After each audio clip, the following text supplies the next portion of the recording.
안녕하세요. 된 멘토 신범철입니다. 오늘 알아볼 기업은 태광산업이고요. 태광산업에 관련된 이슈는 어떤 것들이 있는지 한번 같이 살펴보도록 하겠습니다. 일단 태광산업에 대한 매출만 간단하게 살펴보게 된다면은 태광산업은 23년도 1분기부터 3분기까지 약 5,900억에 대한 매출을 올렸지만은 23년도 4분기에는 19.32%가 하락을 했고, 또 연간을 본다고 하더라도 23년도 매출액은 직전 연도인 22년도보다 약 16.22%가 하락을 했다라는 거죠. 결국 이 하락으로 인해 가지고 태광사업은 22년도부터 23년도까지 적자가 지속이 되고 있다라는 겁니다. 결국에 적자가 나오고 있는 이유는 전방 산업인 석유화학 시장에 대한 불황이 계속되면서 폴리에스터나 아크릴 등 태광산업에 대한 주요 품목에 대한 매출이 부진했었고, 또 태광산업에 대한 주요 제품 중에 하나인 고선도 텔레프테산과 아크롤 라이트에 대한 수요가 지속적으로 감소했기 때문이다라는 겁니다. 그래서 태광 사업은 기존 사업 제품에 대한 사업 제품으로는 더 이상 사업적으로 성장하기에는 한계가 있다라고 느꼈기 때문에 최근 밀고 있는 사업 분야가 바로 이 아라미드다라는 거죠. 그래서 태광 사업은 2015년도에 아라미드 사업 생산을 시작한 이후에 대규모 증설도 했다라는 겁니다. 결국 이 대규모 증설을 통해 가지고 연간 생산량이 3,500톤 규모가 늘어나 가지고 현재 1,500톤에서 이제 3,500톤을 더하게 돼서 5,000톤까지 확대한다라는 계획이다라는 거죠. 근데 이 아라미드 같은 경우는 이제 앞으로 쓸 수 있는 신소재 중에 하나긴 하지만은 얘 자체로는 이제 혼자서 성장하지 못한다라는 겁니다. 그럼 이 아라미드가 어떤 거와 연관이 돼서 성장할 수 있을까라고 보게 된다면은 바로 이 환경 규제 부분과 연관이 될 수가 있다라는 거죠. 그래서 이거에 관련된 이슈를 보게 된다면은 이제 바이든 전기차 촉진 위해서 배출가스 강력 규제를 추진하겠다라는 겁니다. 그래서 기사 내용을 살펴보게 된다면은 이 조 바이든 미국 행정부가 전기차 보급을 촉진하기 위해서 자동차와 경량 트럭 배출가스에 대한 강력 규제안을 발표한다라는 겁니다. 그리고 이제 전기차 보급과 아라미드의 상관성은 이제 전기차 같은 경우는 이제 배터리의 효율이 높은 게 제일 중요하긴 하지만은 이제 배터리에 대한 효율을 더 높이지 못할 시에는 이제 차체에 대한 무게가 가벼워져 가지고 이제 배터리 기존 효율보다 더 좋게 나와야 되는데, 이에 아라미드를 적용한 이제 차체를 만들게 된다면 이 전기차에 대한 무게를 소폭 줄일 수가 있어 가지고 이제 기존 배터리와 같은 효율이더라도 더 좋은 성능을 낼 수 있다라는 겁니다. 그리고 현재 이 바이든이 이 전기차 촉진을 위해 가지고 어떤 규제안을 발표한다라는 거죠. 그리고 이제 또 다른 이슈는 어떤 거냐면은 바로 이제 내연기관차 수명 늘린 유로7 합의안 통과, 현대 기아차 호재다라는 겁니다. 그러니까 이 기사 내용을 살펴보게 된다면은 유럽연합의 입법기구인 유럽 의회가 최신 자동차 배출 규제 유로7을 확정했다라는 겁니다. 당초보다 완화된 유로7이 의회 문턱을 넘어 내연기관차 수명이 길어질 전망이다라는 거죠. 연간 유럽 판매량이 100만 대가 넘는 현대 기아에 완료된 유로7 수익성 측면에서 호재다라는 겁니다. 일단 뭐 현대기아차랑 이제 태광산업은 관련이 없고요. 어디에 관련가 있냐면 이 유로7에 대한 법안과 관련이 있다라는 겁니다.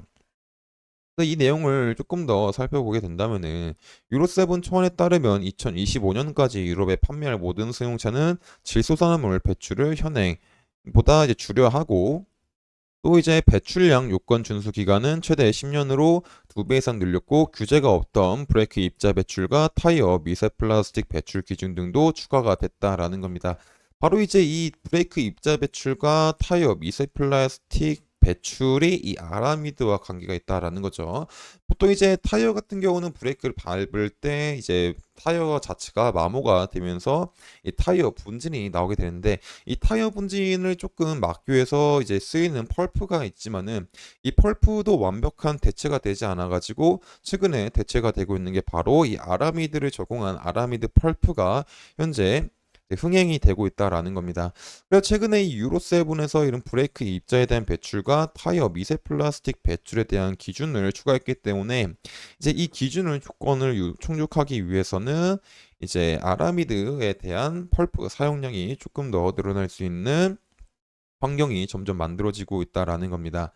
그래서 결국 이 기사를 조합하게 된다면은 이 전기차 부분 같은 경우는 이제 차체에 대한 무게를 가볍게 만들어주기 위해서 이 아라미드가 적용될 수 있고, 또 이 타이어 분진과 브레이크 입자 배출에 대한 양을 줄여야 되기 때문에 이 부분에 대해서 아라미드 펄프가 많이 쓰일 수 있다.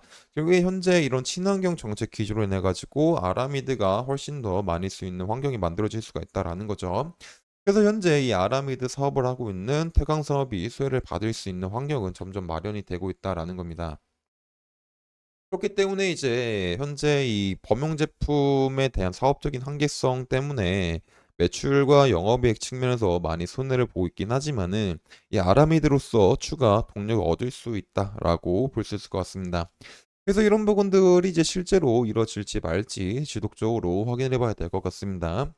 이런 부분들은 제가 지속적으로 확인을 해서 여러분들한테 알려드릴 예정이다 보니까 태광산업에 관심 있으신 분들은 제 영상을 시청해 주시면 감사하겠습니다.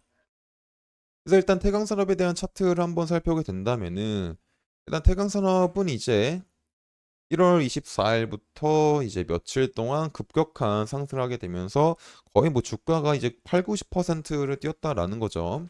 이제 이때 이슈를 보면은 이제 중국에 대한 이제 금리, 기준금리 인하와 이제 어떤 저피 기준금리 인하와 증시 안정 기금책과 이제 저PBR에 대해 이슈가 있었다. 그리고 태광 사업도 이제 저PBR이기 때문에 그리고 석유화 기업이기 때문에 이 저PBR가 이제 중국 기업 이슈로 인해 가지고 상승을 했다라고 볼 수가 있을 것 같습니다.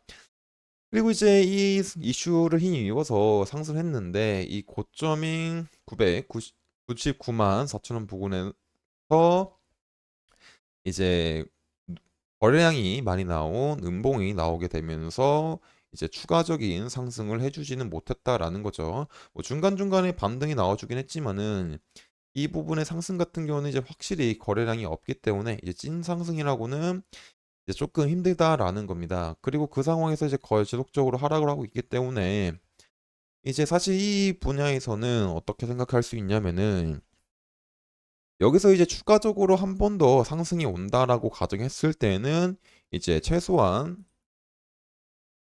이런 69만 원, 70만 원 부근을 이탈하지 않는 선에서 거래량을 동반한 캔들이 나와야 다시 한번 이 90만 원 부근까지라도 갈 수가 있다라는 겁니다. 하지만 반대로 이미 고점 부근에서 많이 나간 거래량 부분들이 있기 때문에 그래서 추가적으로 다시 반등이 올지는 이제 확실하지 않은 상황이다라는 거죠. 그래서 지금 당장은 이제 상승 시나리오 보기보다는 이제 70만 원 부근을 잘 지켜주는지 확인하고 이 부근에서 다시 거래량이 튀어나오는 양봉이 나오는지 확인하고 들어가도 이제 늦지 않을 수 있다라고 생각해 볼 수 있을 것 같습니다. 하지만 반대로 이제 70만 원 부근을 이탈하고 거래량이 튀게 되면서 70만 원 부근을 이탈하고 최종적으로 65만 원 부근에 이탈하게 된다면은 어느 정도 하락에 대한 리스크를 생각해 봐야 될 것 같습니다.